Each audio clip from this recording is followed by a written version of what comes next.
Hi good morning beautiful subscribers, అందరూ ఎలా ఉన్నారండి? నేనైతే బాగున్నాను.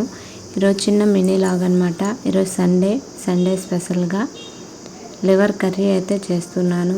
మీ అందరితో షేర్ చేసుకోవాలని ఈరోజు లాగ్ అయితే చేస్తున్నాను. నచ్చితే లైక్ చేయడం అయితే మర్చిపోకండి. మన ఛానల్ని కూడా సబ్స్క్రైబ్ చేసుకోండి. ఈరోజు సండే కాబట్టి స్పెషల్గా ఏం కాదు, సండే కాబట్టి నాన్ వెజ్ ఎక్కువగా తింటారు కదా, అందుకని ఈరోజైతే లివర్ అయితే తీసుకొచ్చారనమాట, మటన్ లివరు. దాన్నే ఈరోజు కర్రీ చేస్తున్నాను. కర్రీ ప్రాసెస్ కూడా చాలా సింపుల్గా ఉంటుందండి, మీరు కూడా చూడొచ్చు. నేను ఆనియన్ పేస్ట్ చేసి వేసాను. ఆనియన్లోనే అల్లం వెల్లుల్లి కూడా వేసి పేస్ట్ చేసాను. నెక్స్ట్ వచ్చేసి టమాటా వేసాను. టమాటా కొంచెం స్మాష్ అయ్యాక అందులోకి ఉప్పు, పసుపు అవన్నీ వేసాక మంచిగా ఫ్రై చేసేసి ఆయిల్ తేలేంత వరకు ఫ్రై చేసుకోవాలి. ఈరోజు సండే కాబట్టి చాలామంది ఇంట్లో చికెన్, మటన్ ఇలానే ఉంటుంది. ఈరోజు మార్నింగ్ అయితే మటన్ అయితే తీసుకొచ్చారు. ఇది మటన్ అంటే లివరు.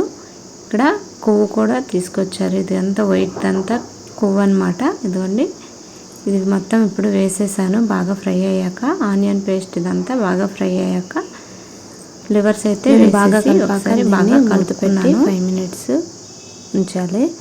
ఇలా 5 మినిట్స్ అయ్యాక దీంట్లో ఉన్న వాటర్ ఇవన్నీ బయటకైతే వస్తుంది చూడండి. ఆయిల్ మొత్తం ఇలా తేలాక దీంట్లోకి అయితే ఇప్పుడు వాటర్ని అయితే వేసుకోవాలి. ఇలా బాగా ఒకసారి కలుపుకొని దీంట్లోకి వాటర్ అయితే వేసుకోవాలి. మనం టమాటాని ముందే వేసేసాం కాబట్టి టమాటా ప్యూరీ ఏమీ అవసరం లేకుండా చాలా ఈజీ పద్ధతిలోనండి, చాలా బాగుంది కూడా కర్రీ కూడా అండి.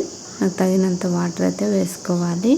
కొంచెం గ్రేవీలాగా థిక్గా కావాలనుకున్న వాళ్ళు తక్కువ వాటర్ వేసుకోండి. ఎక్కువ గ్రేవీ కావాలనుకున్న వాళ్ళు వాటర్ కొంచెం ఎక్కువ వేసుకోండి. నేను తగినంత వాటర్ అయితే వేసుకున్నాను. మళ్ళీ మూత పెట్టి ఉడకనివ్వాలి. ఒక 10 మినిట్స్ ఇలాగా ఉడికాక ఒకసారి తీసి కలుపుకోవాలి. కలిపిన తర్వాత ఒక 5 మినిట్స్ మళ్ళీ మూత పెట్టకుండా ఉడకనివ్వాలి. అంతేనండి కర్రీ. చాలా సింపుల్గా లివర్ కర్రీ అయితే రెడీ అయిపోయింది. చూస్తున్నారు కదా, దీంట్లో నేను చికెన్ మసాలా వేసి దించేసాను. వీడియో మీ అందరికీ నచ్చింది అనుకుంటున్నాను. మీరు లివర్ కర్రీ ఎలా చేస్తారో కింద కామెంట్ చేయండి. ఈ కర్రీ ఎలా అనిపించింది అనేది కూడా నాకు కింద కామెంట్ చేయండి. Thank you for watching. Bye.